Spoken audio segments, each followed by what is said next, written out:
I do believe that hard work is the mother of good luck, and when you put in the effort, that the opportunities will unfold in front of you. My father was a farm worker. He transferred that pride and work to his children, including myself. What I'm trying to do in Los Angeles, question and push the status quo.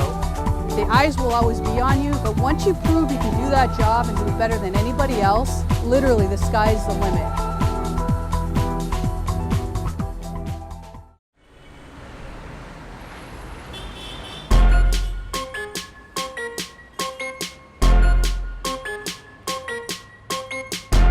I'm Selena Reynolds. I'm the general manager for the Los Angeles Department of Transportation. I manage 2,000 employees, 7,500 miles of streets, 37,000 parking meters, and the most advanced signal systems in the world.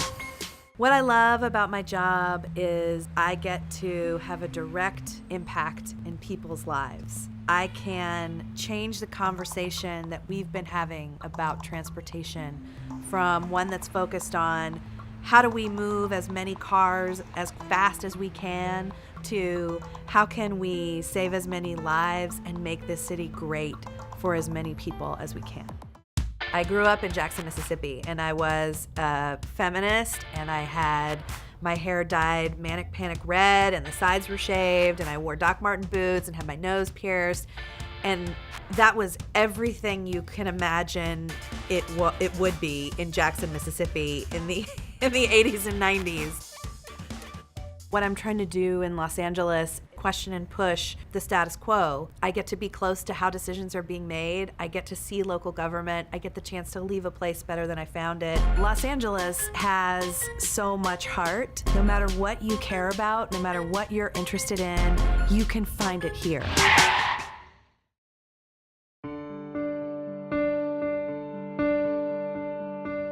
Los Angeles is a city of opportunity.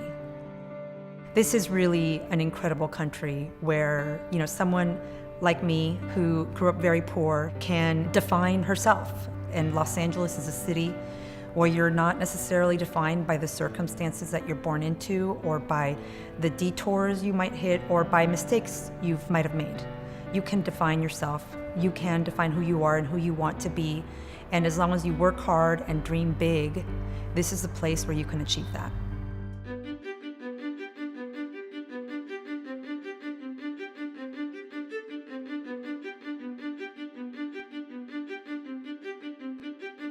My father was a farm worker and took the risk to come to this country.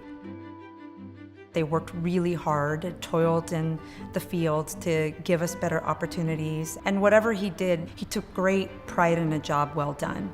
And I think he transferred that pride and work to his children, including myself. I always worked harder than I was asked to work. I always put in 110% to whatever project I had. And I think that has made me successful despite not having a more traditional resume or more formal educational background. After finishing a 3-month program at the adult school that I went to and where I learned basic office skills, I got a job at a community organization as a part-time office manager. And I accidentally stumbled into what would become really my calling because this organization mobilized people through their congregations to work on social justice issues.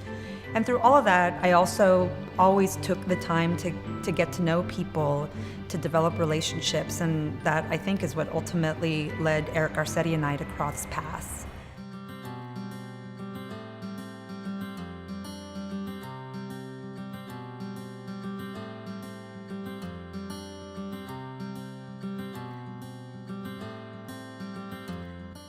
One of the privileges that I have in my work is that I get to work on everything from international trade to tourism to public utility issues to public safety issues, and that I'm able to make an impact and bring my experiences, my lens, to make sure that I am helping the mayor run the city in a way that fits his vision and his values. I'm very passionate about issues related to immigration. To me, it's an incredibly important accomplishment that we have helped so many people and many more to come achieve their American citizenship.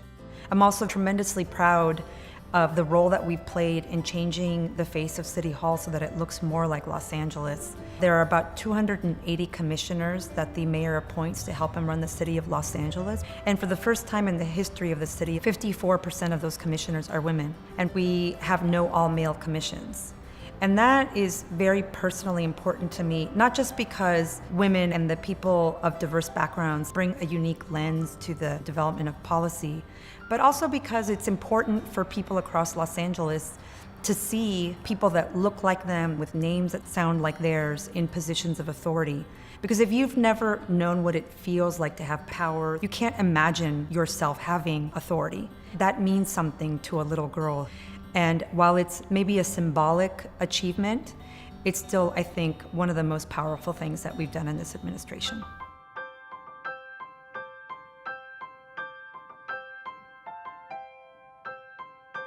I have always believed that people are defined by much more than the circumstances they were born into. At the same time, I've come to understand that it's possible to care deeply about fairness and justice, even if you haven't experienced poverty like I have. Our common goals and our values transcend the more superficial differences that might exist between us. I always encourage women to get involved in civic life.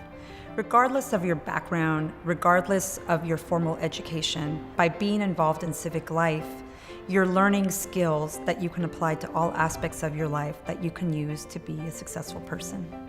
Get out there, get involved, volunteer, invest some time, both in making your neighborhood better for yourself and making this a better city for all of us.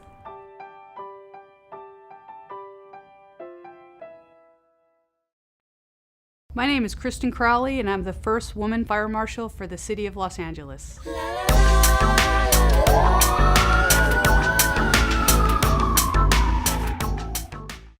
As a fire marshal, I am tasked with leading and managing over 200 people within the Fire Prevention and Public Safety Bureau. Our fire inspectors are doing inspections on all of these buildings throughout the day. What we focus on is the prevention and the enforcement of the fire code. Now, the public may not even realize exactly how many disasters are actually avoided by conducting our inspections. This keeps you safe when you go to work and when you go home each and every day. I really had no idea I wanted to become a firefighter. I was actually pre-med in college and on my way to become an orthopedic surgeon. Went to EMT school, got my paramedic license, and that was to prep for medical school. Did my write-outs with the fire department, and after that, that's exactly what I knew I wanted to do.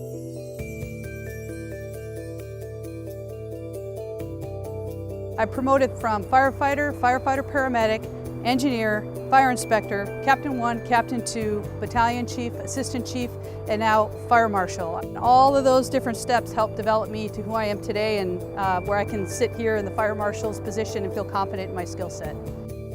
Being the first female Fire Marshal in the history of Los Angeles, I take that as a very serious move. I see it really in two main areas. One is just being that role model for any little girl, any woman out there who can just see me and what I've accomplished. That really is one of my main motivating factors. And the second one is really when you talk about bringing diversity into any work environment, it's just really bringing in a unique skill set, a unique perspective. And I think overall that'll make our organization stronger.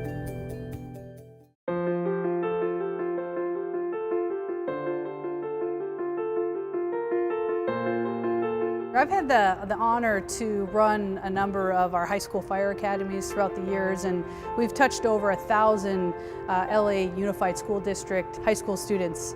And what they do is they come and participate in our high school fire academies, and I've had the opportunity to mentor and coach them all the way through the program, in and through college, and a number of them actually have entered into a career in the fire service. And it's an amazing feeling to be able to touch the community like that in a positive way and really influence these young adults to make a difference in the world.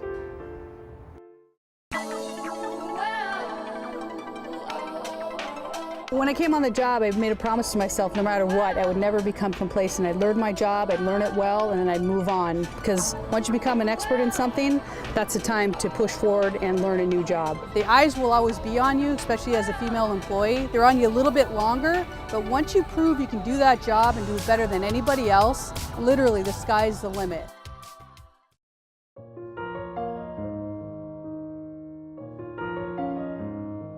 People ask all the time about those big fires, the big incidents, those multi-casualty types of calls where you have a lot of different patients and how that affects you in the fire service. But the reality for me is the calls that really stick with me are the ones where I was able to truly connect with the patients, with the families. I have one particular incident that still sticks with me, and it was an elderly woman who just lost her husband of 60 plus years. And she was having a very difficult time, who could easily just walked in there and said, sorry for your loss, we're gonna call the coroner and the police department, and then be done with the call. But the reality is when you take that extra step to connect, that's what it's all about.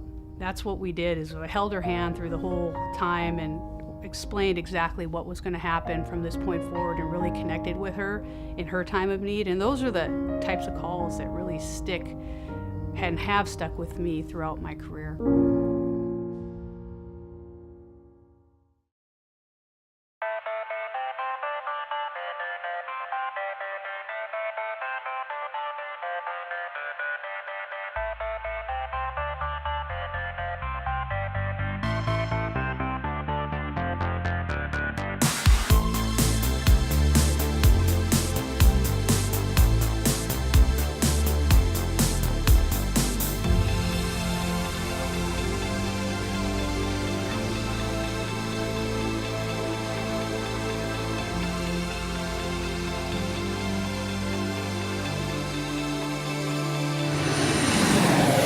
Hello, I'm Deborah Flint, and I'm the CEO of Los Angeles World Airports. Personable, passionate, poised, her job demands the Herculean management of multiple airport needs. I say I have one of the most exhilarating jobs because no day in my life is ever the same when it comes to my airport career. People who work with Deborah and know the complexity of the job, like Mary Grady, Public Relations for LAX, says this about her. She's dealing with all those airlines. She's dealing with the Transportation Security Administration, the FAA, Department of Homeland Security, Drug Enforcement Administration, and then, of course, Customs and Border. She has a capacity to be able to stay on top of everything that's happening at that airport. Staying on top of everything includes not only running the airport, but managing the $14 billion renovation program, already 10 years in the making. We are in the middle of massive construction projects, and we will be until 2024. We're continuing to operate an airport, though, in the meantime, and how we continue to operate that airport and making sure that passengers can get in and out of our airport, that the airlines can get their planes in and out of our airport is a huge challenge. She is dedicated. She is a person that works probably 20 hours of the day by enhancing our airport and working toward her vision and our vision as a board of becoming the best airport that we can be. Bradley International, completed in 2013, is the crown jewel of this massive renovation, with soaring architecture, world-class restaurants, shops, and guest services, all designed for the ultimate passenger experience. I realize that traveling can be daunting for many people. It can be stressful. So we've taken special care and attention to make sure that we alleviate the stress points. That includes, programs like our PUPS program, our Pups Unstressing Passengers, where we have the most gorgeous team of puppies that literally bring joy and delight to the passengers. From puppies relieving stress to automated people movers, Deborah's biggest project of all the projects is linking the airport terminals to the city's mass transit system, parking lots, and consolidated rental car operation. Now as we enter a new era of technology and innovation, this is an exciting time to create just a unique passenger experience. And Deborah Flint's passion and experience make her the right person in the right job at the right time. I do believe that hard work is the mother of good luck, and when you put in the effort, that the opportunities will unfold in front of you. Relative to careers in aviation, there are so many opportunities, and traditionally people may think of the ones that you see most often, your pilots, your flight attendants. They might not know that the CEO of an airport exists as a career option, but it absolutely does. It's a truly exhilarating industry and career to have.